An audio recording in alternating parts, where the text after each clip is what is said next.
거의 모든 형태의 예술은 나름의 스토리를 필요로 합니다.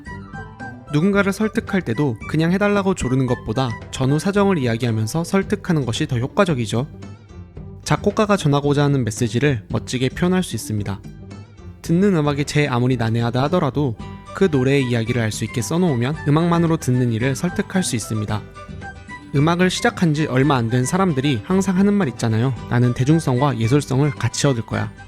스토리가 어떤 역할을 하는지 알게 된다면 굳이 이런 식의 경계는 의미가 없습니다. 스토리는 작곡가의 음악적 표현력을 극도로 높여주는 동시에 듣는 이를 설득하기 때문입니다. 스토리고 뭐고 내 음악을 듣게 하기 위해서 무조건 알아듣기 쉽게만 쓰는 게 장땡이라고요?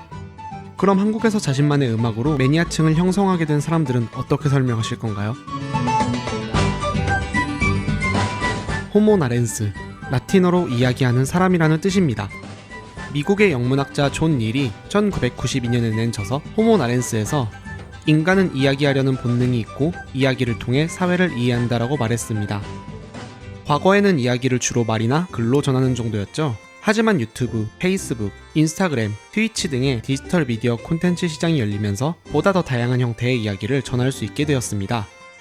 이렇게 인터넷의 힘을 빌려 자발적으로 이야기를 생산하고 공유하는 사람들을 디지털 호모 나렌스라고 불렀는데요. 사실 요즘은 워낙 디지털 호모 나렌스들이 많기 때문에 따로 디지털이라는 말은 붙이지 않고 그냥 이를 또 호모 나렌스라고 부릅니다. 우리 시대는 그야말로 호모 나렌스의 전성시대라고 할 수 있습니다. 하나의 이야기를 들려드릴게요. 박망리 할머니 채널 아시죠? 이 채널을 언뜻 보면 할머니가 친근하고 구수한 말솜씨를 가지셨구나, 편집 잘했네 정도의 선에서 멈출 수 있습니다. 하지만 이 채널이 탄생한 배경을 볼까요? 할머니는 1947년 이남 사녀 집안의 막내딸로 태어났습니다. 오빠 둘은 6.25 때 모두 죽었고 아버지는 집안에 아들이 없으니 가르칠 사람이 없다며 딸들에게 집안일만 시켰습니다. 20살에 결혼을 했지만 3남매를 낳자마자 남편이 집을 나갑니다. 그 뒤로 3남매를 먹여 살리기 위해 거의 식당일과 파출부 일로 자정까지 시간을 보내야 했고 중간에 사기도 여러 차례 당했다고 합니다. 그렇게 순탄치 않은 시간을 보냈지만 시간이 흘러 할머니의 자매분들이 모두 치매 판정을 받게 되고 할머니 또한 2016년 의사로부터 가족력으로 인한 치매에 걸릴 가능성이 높다는 판정을 받게 됩니다. 이를 본 할머니의 손녀 김유라 씨는 나는 당시에 할머니처럼 살기 싫었다. 70평생 아버지, 남편, 자식들 때문에 허리가 굽어라 일만한 불쌍한 인생이다. 인생이 너무 불공평하다고 생각했고 할머니를 이대로 죽게 내버려둘 순 없었다 고 말했습니다. 김유라 씨는 할머니와의 추억을 만들고자 직장에 사표를 내고 같이 호주 여행을 떠났습니다. 그리고 그곳에서 영상을 제작하기 시작합니다. 그리고 치과 갈 때 메이크업하는 과정을 찍어 올렸는데 18명이었던 구독자가 이틀 만에 18만 명이 됐죠. 할머니의 이야기는 한반도를 넘어 구글과 유튜브 CEO의 귀에 전해졌고 유튜브 CEO인 수잔이 오직 박망리의 할머니를 보려는 이유 하나로 한국까지 비행기를 타고 날아옵니다. 할머니는 손녀 김유라 씨에 대해선 내가 평생 남에게 나쁜 짓 안 하고 사니까 이런 손녀딸이 나에게 온 거 아닌가 싶다고 했답니다.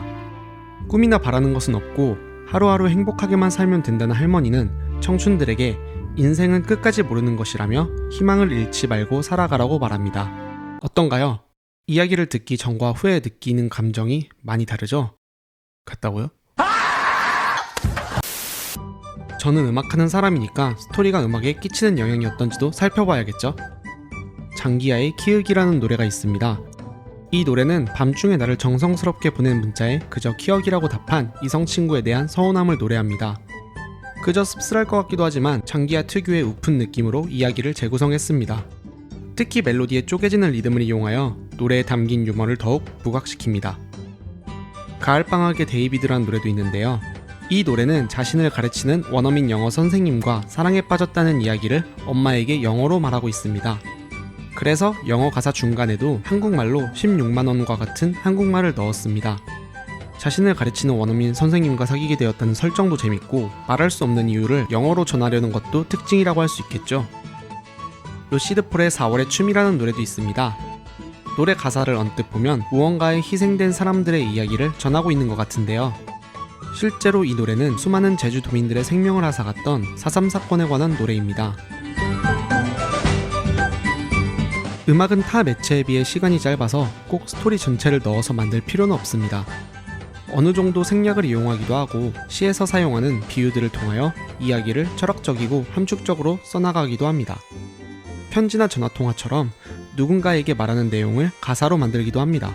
이런 경우에는 스토리 전개가 노래에 곧바로 드러나지 않지만 설정을 통하여 이야기를 추측하게끔 유도할 수도 있겠죠. 비틀즈의 헤이 주드 같은 경우가 전형적인 편지 형식의 노래인데 지금도 이 노래에 따른 수많은 해석들이 있죠. 이처럼 음악 또한 스토리를 가지는 것이 얼마나 중요한 것인가 알 수 있습니다. 가사가 없는 수많은 클래식과 재즈 음악도 각자 테마가 있고 기승전결이 있습니다. 이렇듯 스토리는 가사의 유무와 상관없이 음악이라는 시간 예술에 의미를 부여합니다. 아리스토텔레스는 이 세상의 모든 것은 이야기를 전하기 위한 매개이다라고 했습니다. 그는 미토스와 로고스라는 개념을 정립했는데요. 미토스란 고전 그리스어에서 허구의 이야기를 의미하고 로고스는 언어, 진리, 이성, 논리, 법칙, 계산 등의 개념을 포함하고 있습니다. 어린아이와 같은 신화의 세계에 살고 있는 미토스와 이성을 바탕으로 철학적 사고를 하는 로고스는 서로 대립되는 개념입니다. 보통 이야기에서는 두 개의 개념이 다 섞여 있습니다. 조셉 캠벨은 우리가 이야기하기를 멈추지 않는 것은 세계와 관계를 이루기 위해 우리의 삶을 현실과 조화시키기 위해서이다 라고 했습니다. 우리만의 이야기를 하는 것은 현실과 조화시키기 위해서이다? 그 뜻은 결국 대부분의 이야기는 미토스와 로고스가 한데 섞여 있다는 뜻이죠. 두 개념을 이해하면 자신이 만들어낸 이야기에 전하고자 하는 메시지까지도 섬세하게 담아낼 수 있습니다. 여러분은 혹시 진정한 음악인은 연애를 많이 해봐야 한다, 많은 경험이 중요하다, 이런 식의 막연한 생각에만 사로잡혀 있지는 않으신가요? 아니면 그저 의미 없는 필살기 코드나 비싼 장비로 퉁치려고 하는 것은 아닌가요? 그 어떤 경험을 하더라도, 어떻게 곡을 쓰더라도 결국은 우리가 어떤 시각으로 세상을 바라보느냐가 우리들의 음악 세계에 결정적인 영향을 끼친다고 봐요. 친구들끼리 모닥불 앞에 동그랗게 앉아있다고 생각하시고 여러분의 이야기를 들려주세요. 끝까지 봐주셔서 감사합니다. 좋으셨다면 구독, 좋아요, 댓글, 알림 설정을 해주세요.